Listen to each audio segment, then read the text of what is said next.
welcome back to my channel. This is Haha Gamer Girl Finn.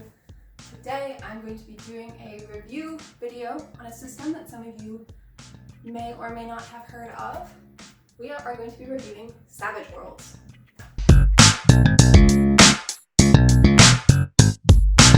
I just want to say that if I am reviewing a system, it means that it's worth checking out. I'm not going to review a system that's just total snooze fest. If I'm reviewing a system, it means that I want you to go try it out for yourselves. Look at the things that I am complaining about or the things that I am raving about and tell me if I'm right. So, Haha Gamer Girl Finn, what is Savage Worlds? Well, I will tell you what Savage Worlds is. But first of all, two things. Number one, thank you so much to my friend Jonathan who got me this book. I was talking about it incessantly and he shipped it to me. And he's the best, so get y'all a Jonathan. That's number one. And number two, some of y'all may have been exposed to Savage Worlds through Critical Role. They have a limited series called Undeadwood that I highly recommend. It is the highest quality role-playing, tabletop role-playing experience that I have ever seen, highest production value. So check out Undeadwood on the Critical Role channel to see some actual play.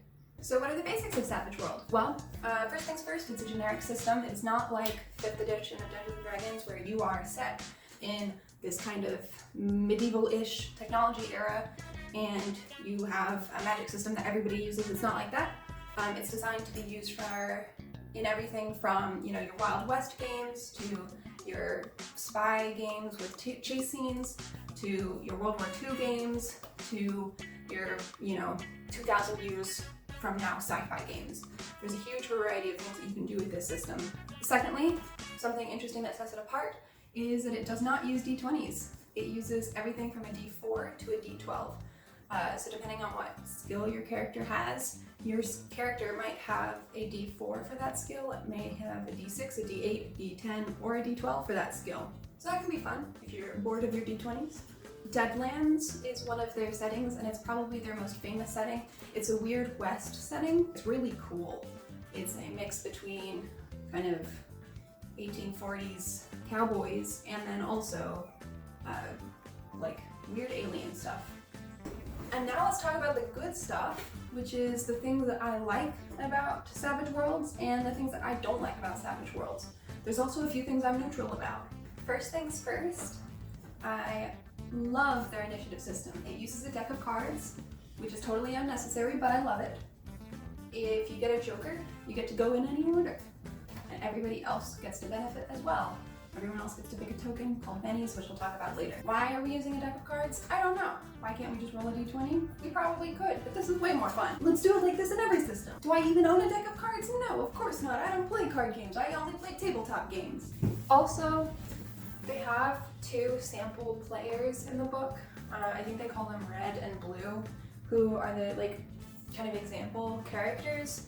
They're really cute. I'm not gonna spoil their backstory, but I will say that there's a little explanation of who they are at the back of the book, and it's worth reading. It's very cute. It's wholesome. It's sweet. Something else that I like about this game is that it is a universal system or like a generic system. 5e is great, but it is a pain in the butt to actually do other things with it other than just playing that kind of medieval technology level and that magic system. That kind of really limits the things that you can do with it, and that's not to say that you can't do other things with it, but it takes work, and I'm all about doing as little work as possible. So I appreciate that this provides resources for any all of the major genres that you would want to play in. I appreciate that about it. Something else that I really like about Savage Worlds is a mechanic used to build your characters I guess it's 2 mechanics, edges and hindrances. So when you're creating a character, you can give yourself up to 4 points of hindrances. A major hindrance is worth 2 points, and a minor hindrance is worth 1 point. And in fact, you can take more, but you only get up to 4 points to use by taking hindrances.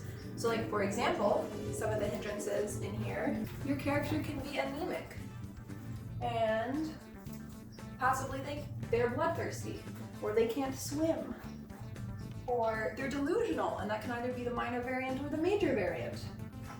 Or hesitant, they can be hesitant or hard of hearing, either minor or major. Or mild-mannered. Each of these hindrances has a role-playing part to them, and most of them also have mechanical implications as well. And when you behave according to your hindrances, you get bennies, which are those tokens that I will talk more about later as well. And then they also have something called edges, which are kind of like the opposite of hindrances. And if you are playing a human, you get an edge for free. If you choose to, you can spend hindrance points on edges. You can also spend them on kind of like improving your other stats or your skills. But the edges are really cool as well. So like for example, you could be brawny, or a fast healer, or famous, or attractive, or and actually they have an entire, like, they have different sections of edges according to the kinds of games that you're playing.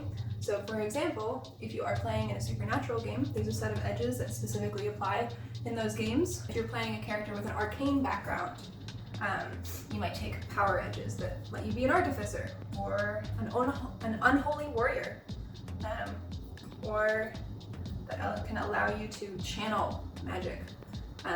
So I really like, and those are similar in that they have role-playing parts to them, as well as most of them also have mechanical advantages as well. And I really like that. I like things that encourage players to think about how they're playing out their characters. Another thing that I really like about this system is that they've got pretty simple gear rules, because it's designed to work with all sorts of different settings, with all sorts of different like currency exchanges and things like that. They've just got a pretty simple rule where you start with $500 and then everything is priced according to that $500 starting point. So for example, you might want to buy a motorcycle helmet that'll cost you $100. You might want to buy a large shield that'll cost you $200. A GPS, that's $250. Chain mail hood or helm, that's $25. A set of goggles will cost you $20. A warhorse is $750, so you probably can't start with that starting out. So I really like that they just kind of list out a set of goods that, you know, apply across settings and across kind of technological eras. I think that's helpful. They make life easy for people like that. You can also buy missiles. They list missiles, the stats for missiles, and flamethrowers, so that's always fun. And rocket launchers. If you feel the need to have a rocket launcher in your game, they provide those resources. They also have a lot more information about vehicles than you would normally have in a 5e game. Like they actually have information listed out for how to handle chase scenes when you're in cars, and information about like ground vehicles like bicycles, carriages, street bikes, SUVs, World War II military vehicles, things like that. I really like that they kind of provide a lot of information about using vehicles in your games, which is something I never normally do in my 5e games. They even have skills that reflect that use of vehicles. So there's a piloting skill, there is a boating skill, there is a driving skill, which is cool. Like that's not something that 5e normally easily accommodates. So I appreciate that that's something that's like naturally like built into this system. And now, my absolute favorite thing about this system, the only reason that I would actually play this game on a regular basis is because we get to have exploding dice. For those of y'all that are not familiar with this concept, and that's actually not even how they're described in this system, I think they call them getting aces or something. An exploding dice is when you roll the highest value on that dice and you get to roll again and add that to your roll. And if you roll the highest number on that dice again, you get to add that again, and just kind of keeps going. And that's super freaking fun. They give you advantages, not advantage in the sense of 5e, but like you get benefits out of kind of rolling exploding dice, like that's built into the system in a way that's really integrated and fun, and I think that that's just the best thing ever. Rolling a 20 is already giving you an advantage of a sort in 5th edition. Exploding dice are so much fun though. Now we're going to talk about the things that I don't like, and there's a few of them. Fair warning. Yeah, let's get into it. So the first thing that I do not like about Savage Worlds is that they have a system called the wild card system. So basically that is your player characters, and any major NPCs are kind of treated as like wild cards, where they are able to take more damage before they go down, and where they get to roll an extra d6 for any of their skills or abilities that they're rolling for. So for example, if you've got a d4 in your swimming skill, you'll also be rolling a d6 because you'll always be rolling d6s for any of your rolls. And then what you do is you take the higher of your 2 rolls, and that includes like exploding dice. So if your d6 explodes, you get to your wildcard d6 explodes, you do get to roll again, so on and so forth. But I don't really like this wild card versus everybody else division. It feels very like action movie-ish, where we know that whatever epic stunt our action hero is going to be doing, they will be likely successful at it the way, the way that your like grunts are not going to be. And I understand that is a valid way to play, but unfortunately it doesn't feel very optional in Savage Worlds. The amount of damage that you can take really varies depending on whether you're a wild card or whether you're not a wild card, and so it feels kind of unfair and underpowered to take away that wild card advantage and thus disadvantage your players in their play, essentially. I am very much from that kind of OSR mentality. Even though I started with 5e and then found OSR later, I very much kind of vibe with OSR mentalities, where essentially your character is not a hero, they're just part of the universe. I understand that, fantasy games are an escape. I mean, obviously sometimes superheroes or whatever, it makes sense to be using this kind of mechanic, but I wish it didn't feel so like integrated into the entire system. But I don't personally like playing or running games where the players are just naturally heroes and are so overpowered and are more powerful than average humans or snake people or whatever it is that's in your setting. I want my people to feel integrated and a part of the world. I'm interested in seeing what happens when people are put in strenuous situations and they have to push themselves. That's what's more interesting to me than the power fantasy. I don't mind the wildcard die, so I think especially the damage thing, because essentially you have to take like 3 hits versus 1 hit. I might personally change it so everybody has to take 2 hits across the board kind of thing. I mean, it also kind of requires that you actually build out your NPCs, which I really don't like doing. Like, my DM superpower is just like, don't tell my players this, but like, I'm not counting numbers. Like, if you're doing damage, I'm just rounding up, and then eventually I'm like, all right, you've done enough. Like, I'm not interested in doing simple math. Like, I graduated college, I'm never subtracting again. I just don't like having to build out my NPCs before I start a session. I just want to, kind of run things on the fly, which is why I like the Fate system so much, but more on that later. Now, this is my biggest complaint about this frickin' book.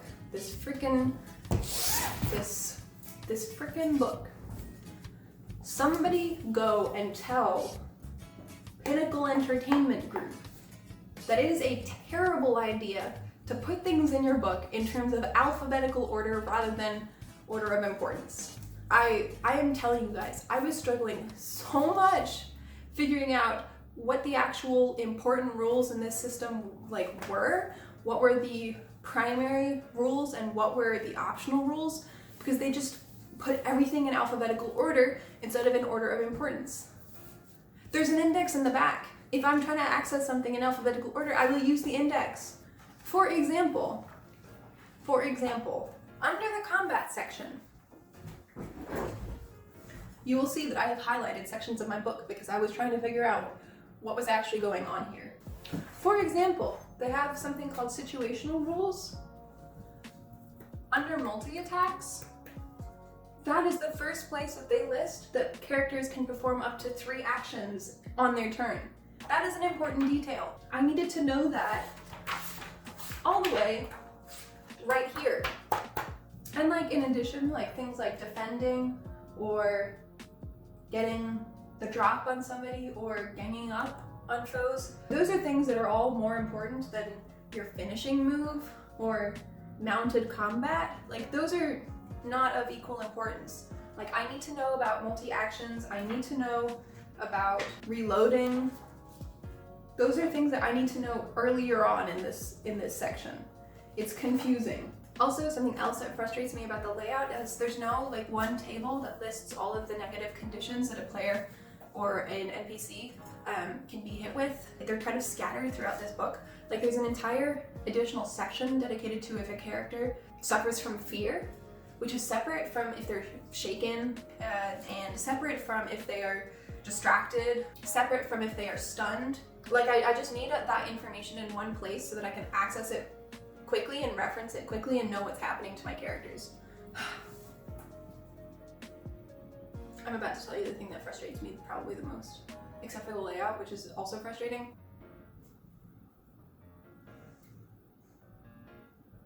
The distances used in this system are designed for actual tabletops. They don't measure things based in like, you know how like for 5e's, like, what is it, like 5 meters? Or 5, I don't even remember what it is. Whatever it is, it's like 5 and then 10. I don't even know what unit of measurement it normally is, but it's like 5, like your box is like 5. Your players like is contained within a 5. And it's like, you know, 10, 15, 20, 25, 30. These use actual inches. So standard pace is 6, which refers to 6 tabletop inches, and each inch is considered 2 yards in the real world. First of all, 98% of the world does not use the imperial system. Yards? Why are we using yards? There is a ton of the rest of the world out there. Meters and kilometers is completely like comprehensible to the normal American. It just is, I'm sorry, like we don't need to be catered to. And standard pace is 6, which refers to 6 tabletop inches, and each tabletop inches is 2 yards. What? I know, it's like, okay, like I know that means that the pace is, what, 12 yards if your pace is 6, but don't make me do basic math, please. I'm begging you. I primarily play online. I was primarily playing online even before COVID hit, and this book was not published so long ago that it would make sense that they would like neglect online play. I mean, I'm pretty sure this was like, this new version was like kickstarted in like 2018 or something. Online play has been a huge part of the scene for quite a while now. They're telling you to use the templates in the back of the book to figure out the range of certain spell effects. They've got actual templates in the book, but this is meaningless for me if I'm running a game using Roll20. Like I need you to tell me what the blast radius actually looks like. Blast. Blast launches a ball of explosive energy or matter. The area of effect is a medium blast template. Every target within suffers 2d6 damage or 3d6 with a raise. Alright, well let me just hold my medium blast template up to my computer screen, and I will figure out exactly how many of my characters are suffering from a blast. And the final thing that I'm not a huge fan of are things called bennies. And like I said earlier, there are situations where players will get bennies. It's basically an in-game kind of currency where each session you start out with like 3 bennies, and then if you don't use them in that session, they don't carry over. You're just gonna have 3 again next session. And specifically, DMs are encouraged as a part of the system to be regularly giving out bennies for when your players are playing out their edges or their hindrances correctly, or evocatively, or if there's a really hilarious joke that's said at the table, things like that. Additionally, DMs are supposed to have bennies for their wildcard NPCs, and are supposed to track if a wildcard NPC spends a benny. Y'all, do not make me do this stuff. I don't want to be having to play a game that is relying on me handing out a resource that is dependent on what I think about how my players are playing, and I don't like having to track that on the back end for my NPCs. I'm not going to. I'm not going to use the bennies for my NPCs, but the system is designed according to the assumption that I will. I don't really like giving out kind of currency like that because I don't want my players feeling that pull or that desire to seek out that external validation. I want them to be role-playing out their characters because they want to, not because they're looking for a material benefit that they're going to get from it. And I know that inspiration exists in 5th edition, but you can basically ignore it. Like, The times that I've used inspiration have been super, super few and far between, and they're not kind of a motivator in the way that I would be concerned that bennies might be. I'm personally I have a very addictive personality, and so I would absolutely be the kind of person that would be seeking out that reward mechanism of like, oh yes, I got a thing. And again, if this was an optional thing, then that would be fine, but unfortunately it's been too kind of integrated into the game where they really encourage you to use it. I don't want to, and I don't want to disadvantage my players by not having it. I certainly don't want to be running it on the back end. Why, as a DM, do I have a finite resource? Like, my wild cards also only have 3 points? Like, what? Like, let me do things according to what the story needs, not based on how many imaginary tokens I have for my villain NPCs. And that doesn't mean that I want all my villain NPCs to be like way more powerful than my players. I just mean that, like, let me do things according to the according to the story. And now, finally, there are 2 things that I'm not sure whether I like or dislike about this system, but that are different from 5th edition, and so I want to note them. Number 1 is players control allies. So NPCs are going to be run by players. It does decrease the amount of brain load on the DM, but I'm still not sure how I feel about it because it does feel a little unintuitive for me still. I haven't run enough games that use this kind of method, and so I want to see kind of more of that. I want to try it more before I have a strong opinion one way or the other on it. Secondly is players generally know the DC for this game. I don't ever normally tell my players what a DC is going to be. I just kind of make it up on the spot, or I don't even make up a number, and I'm like, okay, yeah, that I eyeball it after they've rolled. So for me, knowing that they know that the default DC is 4, and then it can be changed depending on whether they have like 0 experience in something, they're super inexperienced in something that actually really needs a lot of skill, like brain surgery, or certain other conditions may affect it. So like, for example, if you're tracking somebody through a thunderstorm, you're actually gonna have to probably roll an 8 on that to succeed.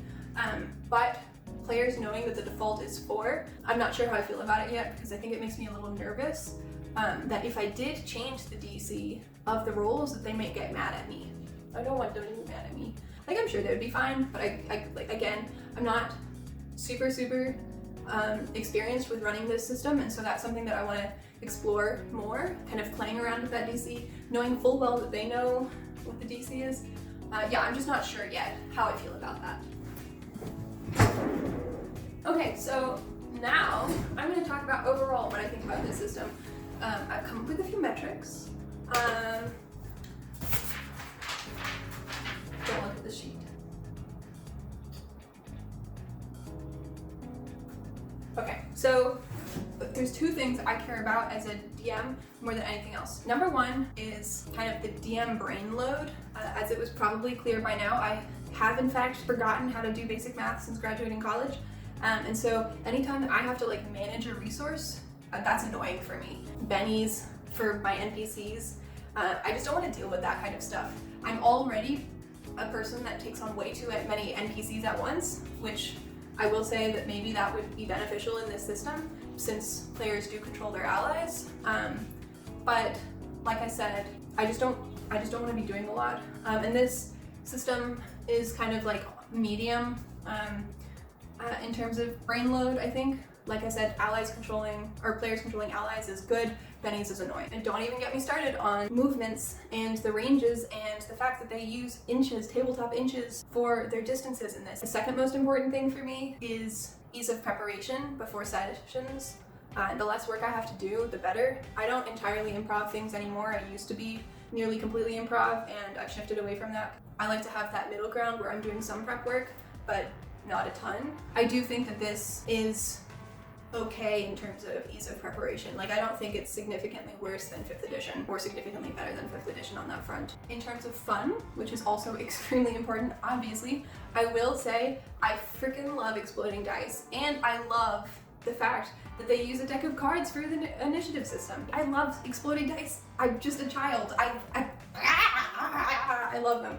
So I will say that this system is really fun in that way, and I really enjoy edges and hindrances too. Like, that's really fun for me. I do think that this system is a lot of fun. Ease of learning is harder than it should be based on how difficult the rules are, because honestly, combat is a little bit confusing, but nearly everything else is super intuitive. They just put the book in alphabetical order and not in order of importance. The depth in this system, so obviously like 3.5 has a lot of depth, which makes it really hard to learn. And so there's like trade-offs. In terms of depth, the base rules give you a lot of like different options for different kinds of games. So like I said, there are rules for chase scenes, there are rules for mounted combat, there are rules for if you're playing a game with lots of supernatural elements, or if you're playing a game with lots of magic. There are rules. I would say like it's enough. I'm not super into extremely crunchy rules. This is not an extremely rules heavy system, and so if that is something that you want, this isn't the book for you. But for somebody like me who doesn't enjoy that, I think it's in a happy place for depth. In terms of support, I am waiting to see more content come out for it. There's a lot of stuff left over from their previous edition that has not yet been ported over. So that is something that I'm kind of like hoping is going to kind of filter through over the next while. In terms of things it does best, it is different enough from 5th edition in a way that it makes it fun and interesting. I love exploding guys. And I do really enjoy the deck of cards initiative system. The rules don't get in the way. Once I have a group of players that feel intuitive with the rule set the way that I am starting to feel intuitive with the rule set, I do think it's not going to be super difficult to set up games. I enjoy making characters for it, so I think those are some of the things that it does best. This offers some really cool options that normal 5th edition of Dungeons & Dragons does not, you know, naturally, intuitively provide. And it's not so esoteric like GURPS that there's just no support out there at all for it. So yeah, overall, I'm always gonna say at the end of any of these review videos that I recommend the game, because I'm just not gonna make a video about something I don't recommend. But yeah, go check out Savage Worlds. Come back to me, tell me that I'm totally bonkers or that I'm saying it like it is, and let me know what you think.